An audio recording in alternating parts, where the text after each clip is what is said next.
What is it that makes one coach sell out his coaching program month over month? And why is it that the other coach is struggling to add an additional 1 or 2 clients a month? I've analyzed the top 1% coaches that are absolutely crushing it in the industry right now.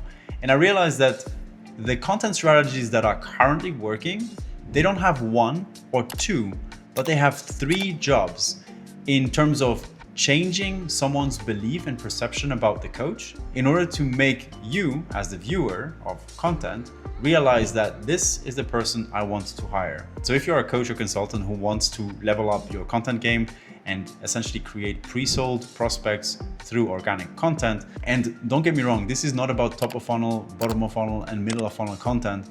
This is the underlying principle that allows a person watching your videos to decide you are the right person for them. Before I start talking about the first job that your content strategy requires, let me correct something about what the industry is teaching you, because most content advice out there assumes that you have to wake people up and make them realize that they have a problem. Look, you are not no messiah, you are no savior, you are no truth teller. So this couldn't be further from the truth, because if you position or put yourself in the shoes of the people that you want to hire or want you to hire them, you don't want to convince them that they have a problem. Your highest premium prospects, they already know that they have a problem. And because they know that they have a problem, they have probably tried certain solutions like podcasts, YouTube, courses, even other coaching. And that also makes them want to have a new solution. Because if all the previous solutions haven't worked, well, they need to get a new solution in order to solve their problem. And this is essentially the frame that I want you to adapt whenever you are creating content, because the moment you realize that you are talking to people who are problem aware and they are actively looking for a solution, the way you write content is slightly different. Because if they have already tried different solutions, if they have already been and struggling with this problem for quite a while, they are also accustomed to the pain of it not working out. Meaning they have currently a trust trauma with the online coaching industry or online courses or therapists or whatever they used before. Which is why the first job of your content strategy is to help your prospects acquire, logically understand your solution. Because whether you like it or not, we as humans, we love to be led. And you as a coach, you're not just a leader inside of your coaching program, you are also a leader in your marketing. And you leading in your marketing means that you need to logically let them understand how you help them in very specific, so that before they join your coaching program, they already know this is what I'm going to go through. I just need to implement it into my life. And the way you make someone choose you and your method and your framework over everyone else is with what I call the contrast code. And this is a unique way for you to position yourself different from the market, from everything else that they have tried, without sounding like a scammy marketeer. And here's how it goes. Whenever you are thinking of copy, whenever you're writing copy, this can be applied in your reels, this can be applied in your carousels, this can be applied anywhere in your emails. Whenever you are differentiating your method, logically speaking, and positioning yourself as a different solution or different to the market, use the following framework. You say what everyone else is doing. Then you say why that doesn't work and what that costs them. Then you show them what you do instead, why that is better, and what are the advantages of using your solution, and what are the outcomes of using your method instead. By using this formula, you will essentially create a clear positioning that doesn't put you in the same bucket as anyone else, as any other coach. You are essentially never handing over this frame or step-by-step solution. You are creating a belief that your method is better than anything else that they've tried, and it is better in relation to anyone else in the competition because you've added your unique way of thinking about your method.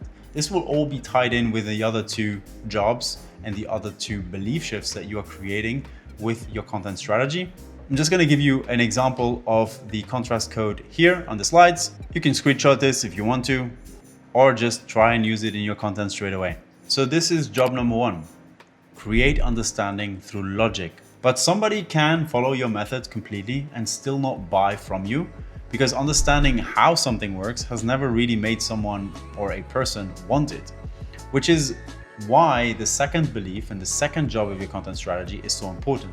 And this is the one that actually most coaches either think they are already doing or they quietly avoid. Now, if you're a coach who has already gone viral, I can guarantee it is one of two types of content. The first type of content is a framework content, meaning content that is hyper-specific and there's like a method that you can then post a managed chat automation towards, and people comment and people are like, oh yeah, I want this, and they're never gonna use it, so you attract to loads of freebie seekers. Or type number two, which is what we are talking about in this specific job, which is storytelling content. Now, the reason storytelling content works is because you are sharing a story, people want to see those, it is relatable, it can be inspiring, and people send it to each other, they save it, and so on and so forth. The Instagram algorithm loves it, right? But storytelling content in and of itself doesn't sell on its own, because it may be relatable, but it is never anchored into a specific method. It is not anchored into solving a specific problem. It is only anchoring the story, what happened, and how you've changed, but never really putting you as the authority in helping or being able to help the person go through the same transformation. And this is what makes the difference between a coach, a high-ticket coach, and a content creator. Because somebody feeling understood by you is not the same as somebody believing that they can get out of their rut by you, and you are the person they want to hire. Because if everything you post is relate, you become a peer, you become a friend. Nobody wants to hire you. They may enjoy watching your content, but that is essentially it. You stay as a content creator. So the second job your content strategy requires is content that shares your story in relation to your method, in relation to how you help them. This is something that a lot of people get wrong. You don't need to have hundreds of stories in your content. People need to remember you. In order for people to remember you, they need to hear the same story over and over again. And so what I recommend is you having a meta story, which essentially goes through the full transformation. And then for each of the big problems that you have, you can have micro stories that essentially anchor your method with your story. And I know this sounds a little bit complex, so let me give you an example for a micro story. A micro story that explains the authority content system that I'm sharing in this video. The reason why I decided to have 3 jobs for each content and see it through positioning is because I used to work in a coaching business that I co-founded. We had 160,000 followers across platforms and we went viral quite a bit, but we struggled to have consistent client acquisition. And the reason we struggled to have consistent client acquisition is because our content only had one job. And that job was to relate. That job was to be the supporter of the ICP that we were attracting. So essentially, we were seen as the leader of the tribe, but we were not trusted to be bought into.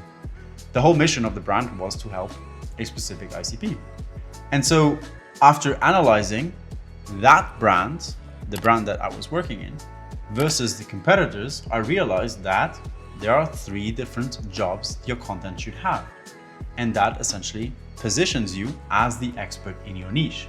If you only have one of those, which in our case, we had only connection content, which is what I'm talking about in this specific pillar, well, then you are only able to connect but not be hired. And you may get all the views, which is what we got, we went viral, but we didn't get the sales. So this is a micro story of why my authority content system is so important to me, because I had the pain of only building connection content with the previous brand that I was working in. And my macro story of why I use ClaudePreneurOS is because in that specific brand, had multiple people working in the business. And I want to have a solo operating business where me and my Claude can run a 50K a month coaching business all by ourselves with minimum staff, minimum sales calls on easy mode. And that is what I call the ClaudePreneur operating system. The pain is clear. That's my little story. Obviously, I can go much more into detail, but those are the stories that you want to have. And those are the stories that you want to keep repeating in your content over and over and over again, so that people associate you to not just your methods, but also to your story, and they connect to the pain that you yourself had, or to the pain that you helped someone solve, because if you're a service-based business, it might be different. And now you have connection in your content strategy. So this is job number 2, create connection with your target audience. But they still don't know whether any of it works for someone just like them. The only thing left to do is to create certainty in their buyer's journey. And creating certainty is something that you could probably do already now, today. Because I know most of you, right? You probably have some testimonials stacked up somewhere. You probably have proof and reviews that the work that you put in generates results for your clients. Just adding proof to your content strategy, even if it is just once a week, will significantly improve the amount of clients that you are able to acquire on a consistent basis. Now, the biggest objection that I come across when I tell my clients to share proof is, I don't want to sound like someone that knows it all. I don't want to sound like how good I am. When you share proof and testimonials in your content, it has nothing to do about you. It is all about creating certainty for your clients that they can trust you. And once you realize that proof is the content, the biggest lever in your coaching business, well, you will absolutely crush it. Now, there's different ways for you to share proof content in your content strategy. You can share case studies, you can share screenshots. There's just really 2 types of proof that I think of. There is direct proof and there is indirect proof.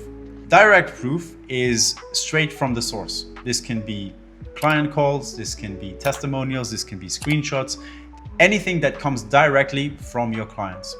Indirect proof is proof of either your clients or you living a lifestyle.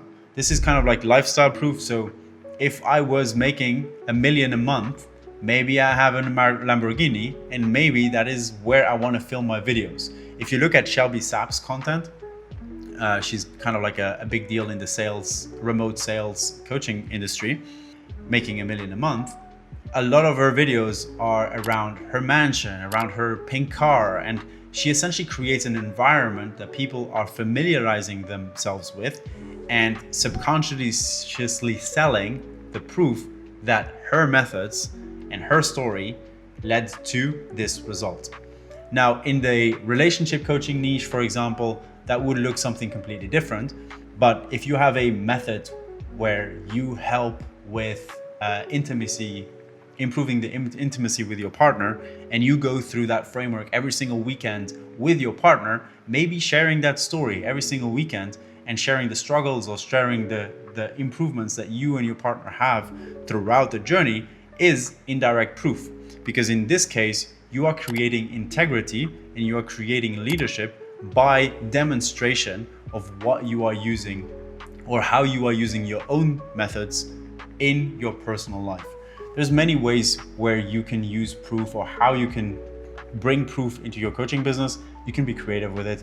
Most of the time it already exists because you are the coach for a reason and you use the things that you do for a reason. It's just about becoming aware that you are using them. Now, once that job of providing proof in your coaching business is done, you have a pre-sold prospect.